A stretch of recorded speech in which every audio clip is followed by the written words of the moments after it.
Hey you guys, it's me Crystal, and today I want to do a book haul for all the books that I bought so far this year. And the reason why I'm doing a so far this year in book haul whatever video is because I'm trying to hold myself accountable.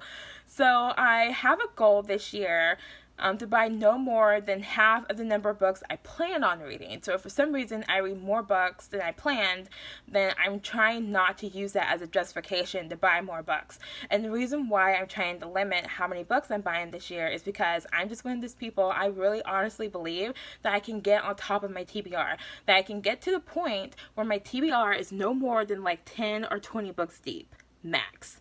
I really honestly believe this can happen.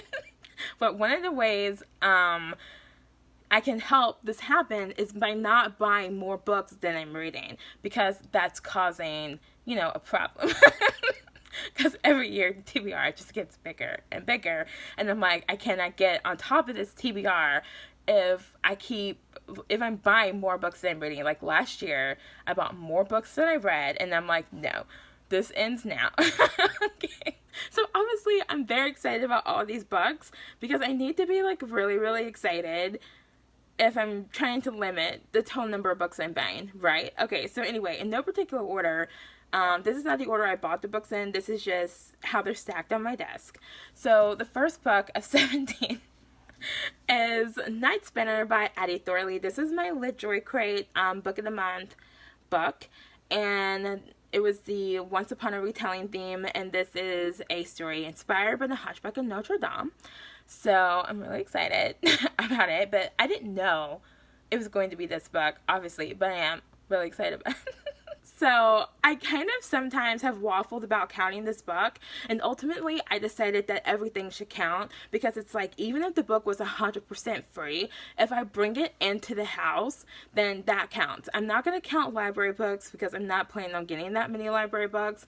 I am currently reading one, but I'm probably not going to finish it. So right now I'm not counting library books, but I am bringing them into the house temporarily, and I am adding them to the TBR, but like I said, probably not going to get more than a couple books from the library this year, so that's a non-issue. But, like, for example, this book, those subscription boxes are $30, like, plus shipping. I got $25 off the box, so I only paid, like, $16 for, the box with the book and everything. And so, on one hand, I'm like, technically, the retail price for this book is $19. So, technically, something in that box was free, right? At the same time, like I said, I'm bringing it into my house. I'm adding it to the TBR. So I feel like regardless of how much I spend on anything, that everything should count. But, like I said, I'm already a little over, we're not even halfway through the year, and I'm already a little over halfway through my buying. But who knows? I may not buy that many more books this year. I know for a fact I'm probably going to buy at least 3 more, just based on, like, books that I know are coming out this year. But, this may not be a problem at all. And I may totally only buy 26 bucks, or maybe even 25 bucks. I don't know. So the next book I bought is this graphic novel, Giant Days Volume 12. And, obviously I'm going to buy these. I love these. They're just so bright and colorful and happy and fun. So, yeah. Then, speaking of graphic novels, I found out on Goodreads, I don't know what I read. I think it was like another graphic novel that I read, and then like they were like, oh, some people also like this, and I'm like, I didn't know this was a thing. This is literally one of my favorite movies. It's like top 5 one of my favorite movies. And so I'm like, if there's a graphic novel version of The Last Unicorn, then I have to have it. Look at that artwork. It's so beautiful. It's so beautiful. So, some of these books I've already read. As of the filming of this video, I haven't read this yet. But, yeah, I really like my graphic novels, and I'm just very excited that this exists. And this is a graphic novel version of the book by Peter S. Beagle. And, yeah, I'm a big fan, okay? Also, the book was used. I'm being responsible, kind of. The next book I bought is Hope in the Morning by Courtney Peppernell. And this is a poetry book, and she published this book to, like, help raise money for, like, the Australian wildfires for like, you know, whatever charity.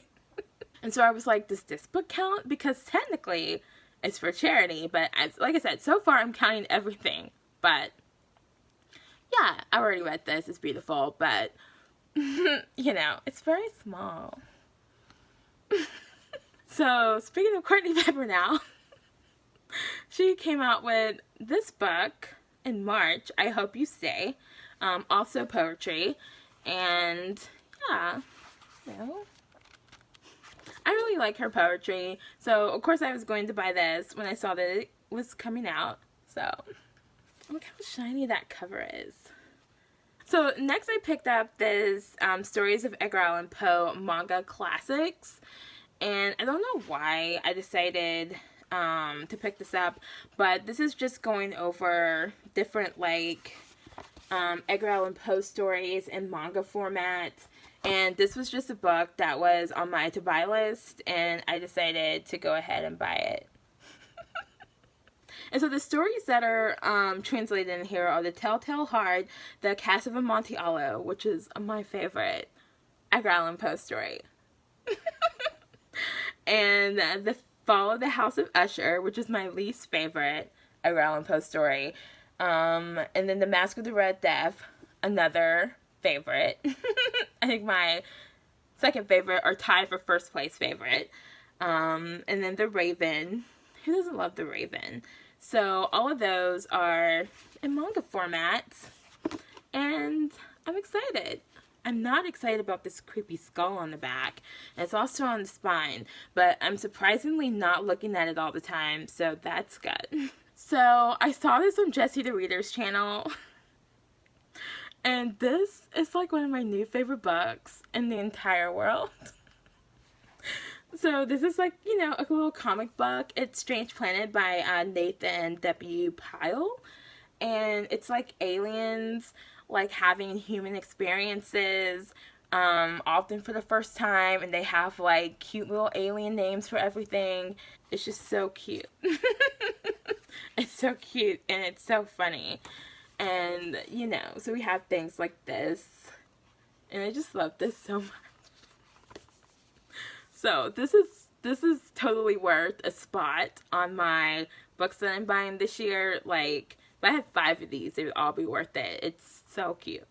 And speaking of things that are cute and funny, one of my writing friends read this book also. Look how little this book is. It's like the size of my hand or smaller. Look, it's so cute. And it's Grumpy Cat. It's the Grumpy Guide to Life. Also, Grumpy Cat is dead now. Did you know? So sad. But anyway.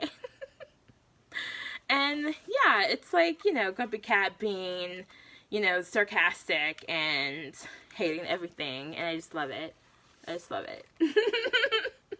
And it's just one of those books that it's like, if I'm like in a foul mood, which happens sometimes, surprisingly, then like books like this and books like Strange Planet, they're like perfect to like just keep like out in the open on my coffee table all the time, and I can just pick them up and flip through them and just get like, you know, just warm, happy feelings, and they just make me smile, and it's so cute.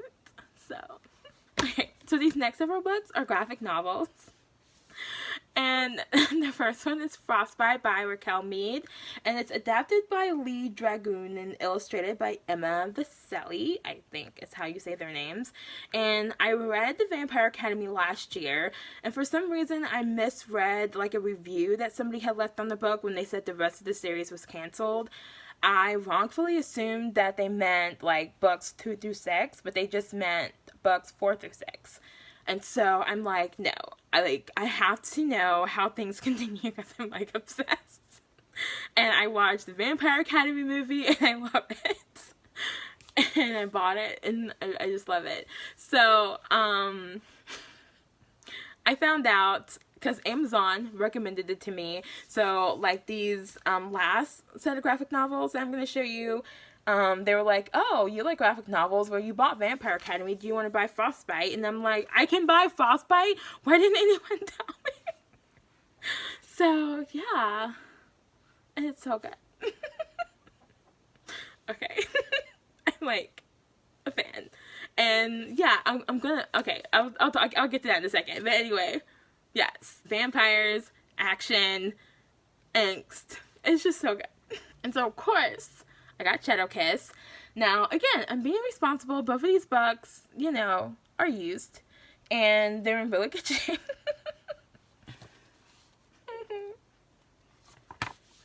These are just my new favorite things. So, I'm so obsessed with Vampire Academy. Yeah. Okay. So, these next books are so heavy.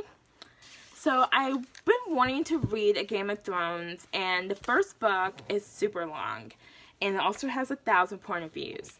And books that have a lot of point of views are kind of hard for me to read sometimes.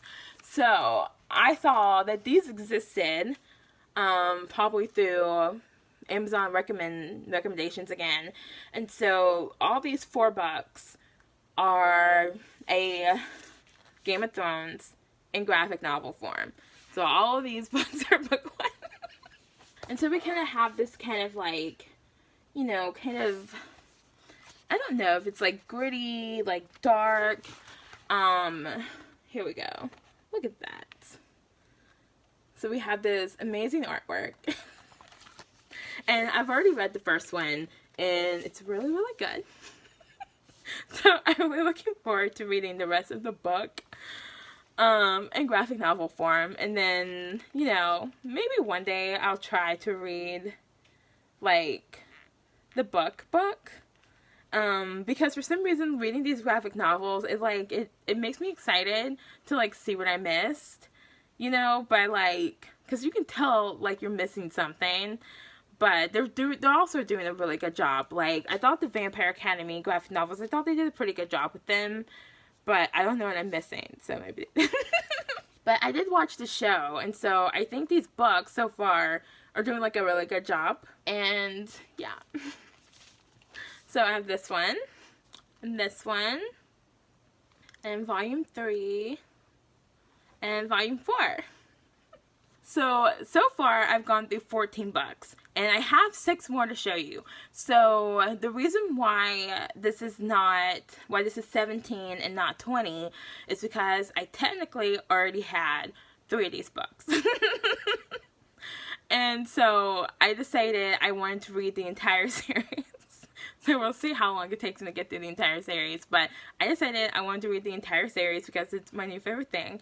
And I wanted all the covers to match, and it cost, you know, well, it actually cost me nothing. So technically I did not buy these books, but I'm counting them because I'm bringing them into my house. I'm adding them to my TBR, and the first 3 books were already on my TBR. But it was cheaper to buy the last 3 books in this series than it was to buy them individually, and also I wanted all the covers to match, and so I got rid of my other books and replaced my Vampire Academy books. And the covers are not that different, but they're like a little different, and I like these spines better, and I wanted everything to match. This box set was $34, and it was going to cost me about $30 to get these last 3 books. And then they were to match, and so I was like, you know, my original trilogy, I got it at like a used bookstore, and so, like I said, technically they didn't cost me anything because I had like Amazon points that I used to get them, but anyway. So here's our readable box. And on the back, it has, like, I guess the books for the Bloodline series, which I think is a companion series to the Vampire Academy. But I really don't know anything about them right now. And then, you know, I just realized I did not know Raquel Mead wrote that Glittering Court book. Anyway. And then we have our Vampire Academy covers here. Empty box. So in case you want to know what all the books look like, they look like this. And so basically what they do with the new covers, if you never saw the old covers, is that the old covers look like what's behind this symbol, and that's it. So, and then they put, so this girl's face was like on the spine before, and I didn't love it, but I want to read the books. And now that I've read the graphic novels, I really, really, really want to read the books. So this is on my April TBR because I just have to read it. I have to know what I'm missing. I just want to be all up in this world, and it's like my new favorite thing. So after that Alien book, it's my second most favorite thing right now. Okay. And we have Frostbite. And I like these covers better because it's like this image in the background is kind of dimmed, and it just makes it look like more mysterious and like, you know, more fitting for like a vampire book, you know? And then we have Shadow Kiss. And also, why are these books getting thicker as I go? Okay. And then we have Blood Promise. And I know what happens in this series because I just had to know, because like if you've read these books like Shadow Kiss, like the way that book ends, I'm just like, I have to know what happens because I just can't stand it. But anyway, I'm really excited to like, you know, see what happens for myself, like by reading the books, you know. And also, I just now realized Mikkel Mead wrote Soundless, which is also on my TBR. It's not on my immediate TBR. It's like, it's not a book that I own, but like, it's on my Goodreads TBR. How did I not know that she wrote that book? Okay, anyway. Spirit Bound is book 5, and then Last Sacrifice is book 6. So basically, what counts as books that I'm buying this year, since I already had the first 3 books, are just these 3 books. So, you know, 15, 16, 17. For 17 total books bought this year, even though technically I bought 20. But anyway. So that is my 2020 year-to-date book haul. Let me know if you've read any of these books. Let me know if you've read Vampire Academy and if you are a fan. Because based on those graphic novels, I'm a huge fan right now. And also, if you see orbs flying around in the camera, it's just dust. Okay. My desk is a smidge dusty, and the way I have the lights right now, they're just like really highlighting the dust. I just noticed one fly by my head, and I know some people think they're ghosts or something, but it's dust. So anyway, I'm really excited about my books, and hopefully, you know, holding myself accountable, buying some less books will help me, you know, get a little bit better control of my to-read list. And yeah, so anyway, that is all for this video, and I will see you guys in the next one. And yeah, happy April, happy spring, happy reading. And I'll see you guys in the next video.